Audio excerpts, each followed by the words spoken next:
हम लोग यहाँ पे इकट्ठा हुए हैं। आप लोग को यह जानकारी होगी कि विभिन्न अभी मौजूदा समय में विभिन्न समाचार पत्रों के माध्यम से, न्यूज़ के माध्यम से हमें यह जानकारी मिली है कि बीपीएससी ने जो एग्जाम कैलेंडर जारी किया था, जो अगस्त में होना था, वो आनंद फानंद में राजनीतिक प्रेरित रूप से मार्च में करवाने का निर्णय लिया गया है। इस वजह से जितने भी डीएलएड और बीएड के छात्र हैं जो 22 रजिस्ट्रेशन से संबंध रखते हैं, उनका ये पूरी तरह से प्रभावित हो रहा है और इसमें एग्जाम में बैठने से वंचित हो रहे हैं, जिससे हमारा भविष्य आधा में लटका हुआ है। तो हमारी सरकार से ये मांग है कि हमें जो निर्धारित समय दिया गया था बीपीएससी के द्वारा टीआरई के लिए अगस्त में, वो अगस्त में यह किया था, नहीं तो हम सभी को उसमें बैठने का मौका दिया था, क्योंकि हमने उसके लिए अपना सब कुछ छोड़ दिया है।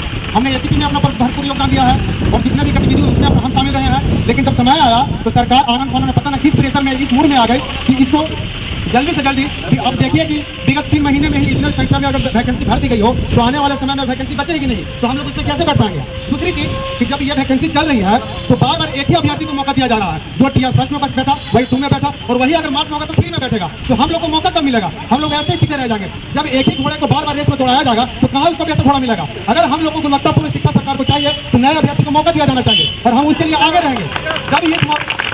जब हमको मौका नहीं मिलेगा तो सरकार को कैसे इस बात की जानकारी होगी। आप इस बात का अनुमान लगाइए कि अगर 60 number cut off TRE first में गया हो, 60 सेकंड में गया हो और जो 40 नंबर लाया हो वो घर पे बैठ गया, उससे रिजल्ट नहीं हुआ और टीआरई 3 में उसी 40 नंबर वाले को मौका दिया जाएगा, तो हम लोग कब उसमें इज्जत होंगे। इसके लिए उसको भी मौका दिया जाए, इससे हमारी सरकार से निर्देश है, यह आग्रह है। हमारी मांगे पूरी करो, पूरी करो, पूरी करो। बीपीएससी का तुम 3 में मौका दो, मौका दो, मौका दो। कैलेंडर जारी किया था उसे निर्धारित समय से करवाए, या तो फिर हम लोग को अप्रेंटिस के रूप में, अपेयरिंग के रूप में हमें मौका दिया जाए टीआरई 3 में बैठने के लिए। ये हमारी सरकार से मजबूती से मांग है।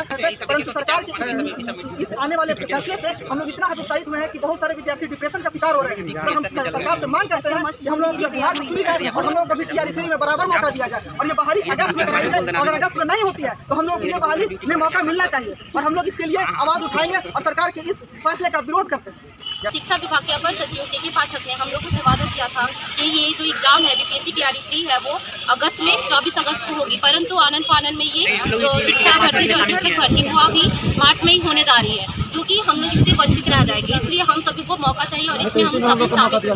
धोखा दिया जा रहा है। जब सीटें बचेंगी ही नहीं तो हम लोग का एग्जाम होगा तो जब है ही नहीं, सारी रिक्तियों को सरकार ने सुन लिया है और रिक्तियों को ही भर्तियों में भरा जा रहा है और उसके बाद सीटें बचेंगी ही नहीं। जब सीटें होंगी ही नहीं तो हम लोग का एग्जाम हम लोग लेंगे कब। सेशन का आप लोग हमारा सेशन जो है 22-24 है और हमारे सेशन को मौका दिया जाना चाहिए, क्योंकि हम लोग को पूरा यकीन है कि 3.0 के बाद सीटें नहीं बचे।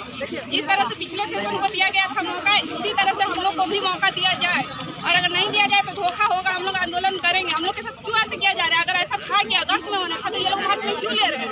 और अगर आप ले रहे हैं तो हम लोग को भी इंक्लूड करिए, क्योंकि आप लोग के पास सीट अब बचेगा नहीं, फिर हम लोग कहाँ जाएंगे। मेरा नाम सत्या वर्मा है और मैं बीटीसी कापुर की अपने निर्धारित कैलेंडर को फॉलो करे। तो टीआरई 3 अगस्त में हो, अगस्त में हो। मौका दो, मौका दो, धोखा नहीं, हमें मौका चाहिए, धोखा नहीं, हमें मौका चाहिए। टीआरई 3.0 में मौका दो, मौका दो। बीपीएससी टीआरई 3.0 में 22-24 को मौका दो।